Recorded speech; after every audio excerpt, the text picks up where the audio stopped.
Дүниенің сұлтаны Хира үңгірінде. 610 жыл.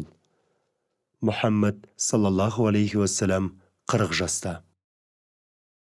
Ұзақ жылдардан бергі қалыптасқан әдеті бойынша жыл сайын қасиетті Рамазан айын Хира тауында ғибадат жасап, жаратқанға жалбарынып, тілек тілеумен өткізетін.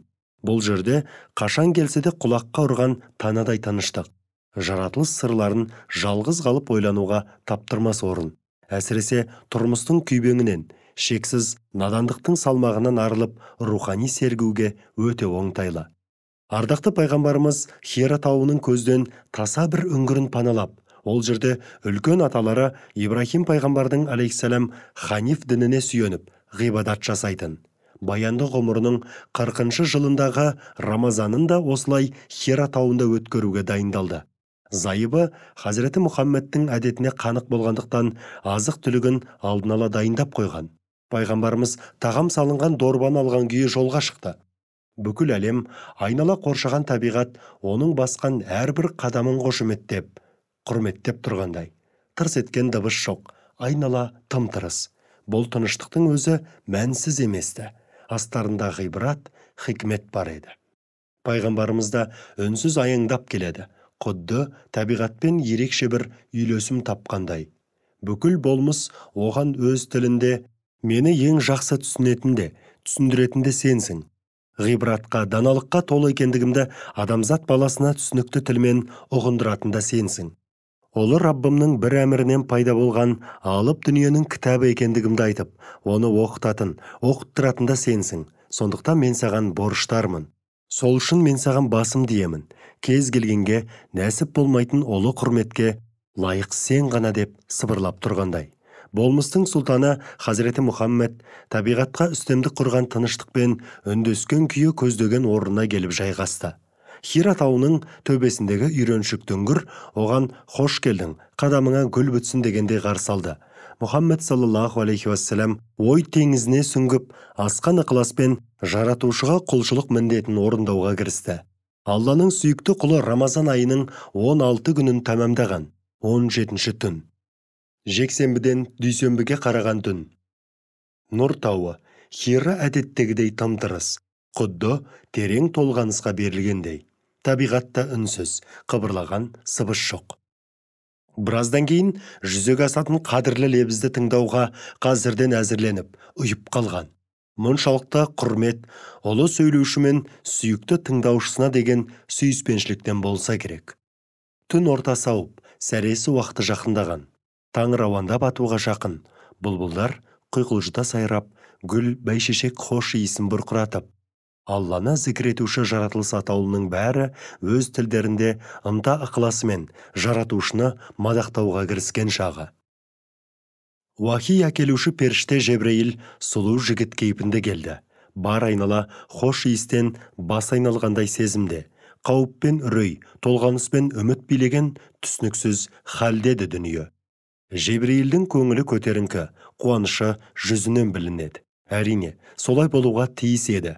Өйткені ол Алланың соңғы елшісі, пайғамбарлар сұлтанымен сөйлесуге, иманымен есепсіз ғибадат арқылы Хабибуллах сипатына ие болатын екі дүниенің сардары Мұхаммедпен саллаллаху алейхи вассалам жүзбе-жүз кездесуге келгенді.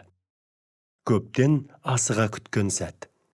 Уахи әкелуші періште Жебрейіл тас түнек қараңғылықты жарып, сымбатты жігіт бейнесінде айналасын нұрға бөлеген қалпында Хазіреті Мұхаммедке саллаллаху алейхи вассалам көрінді. Тәтті әрі қатты даусымен оқы деп бұйырды. Хазіреті Мұхаммедтің бойын үрей биледі. Сонан соң бойын жинап, мен оқи алмаймын, оқу білмеймін деді. Жебрейіл Хазіреті Мұхаммедті саллаллаху алейхи вассалам қатты құшағына қысты да қайтадан оқы деп дауыстады. Екі дүниенің сәруәрі Мұхаммед саллаллаху алейхи вассалам алдыңғы жауабын тағы да қайталады. Мен оқи алмаймын. Жебрейіл оны саллаллаху алейхи вассаламды тағы қатты құшақтап сосын қоя берді де, Алла тарапынан жолданған Расулына қолма-қол табыстауға келген Әлақ сүресінің алғашқы аяттарын басынан аяғына дейін оқып шықты. Оқы. жаратқан Раббыңның атымен оқы. Ол адамды жатырға жабысатын жабысқақ жасушадан жаратты. Оқы, сенің Раббың асқан жомарт. Ол адам баласына қаламмен жазуды үйретті. Адам баласына білмегенін үйретті. Әл-Ақ сүресі 1-5 аяттар. Толқу мен қорқудан арылған Хазіреті Мұхаммед саллаллаху алейхи уассалам өзі сөйлейтін тілде түсірілген аяттарды сөзбе-сөз қайталап шықты. Дегеннен ақ айтылған аяттарға Алланың Расулының тілі төселіп, жүрегінің төрінен орын алды. Міндетін орындаған Жебрейіл періште сол сәтте-ақ көзден ғайып болды. Менің үстімді жабыңдар. Илахи уақидың әсерінен айыға алмай, толқып, дірілдеп қалтыраған күйі Алланың Расулы үңгірден шығып Меккеге келді. Жолшыбай ол небір қызықтың куәсі болды. Алға қадам аттаған сайын тау мен тас, ағаштар мен өсімдіктер «Ассаламу алейка уа Расулалла» деп бас иіп сәлем беріп, онымен қоймай жаңа жүктелген ұлы міндетімен құттықтап жатты. Үйіне жеткенде үреймен таңданысын жеңе алмаған ол сөйлеуге шамасы келмеді. Не болғанын түсінбей аңтарыла қараған әйеліне «Менің үстімді жап, жамылғы бер» деумен ғана шектелді. Хазіреті Хадиша күйеуінің халінен бір нәрсе болғанын сезсе де, бір ауыз сөзге келместен айтқанын орындады. Апыл-ғұпыл төсегін салып, жатқызды да үстін қымтай жапты. Мұхаммед оған Аллахтың игілігімен сәлемі болсын, санасын шырмаған ойлармен арпалысып жатып, көзі ілініп кетті. Көп ұйықтамағанмен, оянған сәтте аз да болса өзіне келгенде еді. Жан жары Хадишаға басынан өткенін әңгімелеп болып, ең соңында «Ей Хадиша, сенен несін жасырайын, қорыққаным рас. Бірдеңеге ұрынам ба деп қорқамын» деді. Алла Расулының бұл сөздері өзіне сеніп тапсырылған мәңгілік құрметті міндетке лайық бола алам ба деген ішкі қанағатсыздығынан туындаған еді. Алайда пайғамбарға, оның ішінде де соңғы пайғамбарға жар болуға лайық деп таңдалған асқан көрегенділікке ие парасатты Хадиша бұл сәтте де жұбайына жұбаныш бола білді. Қорқатын, үрейленетін ештеңе жоқ, уайымдама, еш тайсалма, жігерің мұқалмасын. Жаратушының сен тәрізді құлын ешқашан ұятқа қалдырмайтындығына кәміл сенемін. Сен тек шындықты айтатындығыңа сенімім мол. Аманатты есіне табыстағанша жаның жай таппайтындығын да білемін. Туған туыстарыңмен арақатынасың жақсы. Көрші көлемге ерекше көңіл бөліп мейірімділік танытасың. Жарлы Жақыбайдың досы да сенсің. Шарасыз қалғандарға үйіңнің төрінен орын беріп күтесің. Қиын қыстау жағдайларда халқыңа қол ұшын беретінді сен. Ей бауырым, шыдап бақ, уаллахи, мен сені осы үмбеттің пайғамбары болар деп үміттенемін деді. Уарақаның айтқандары.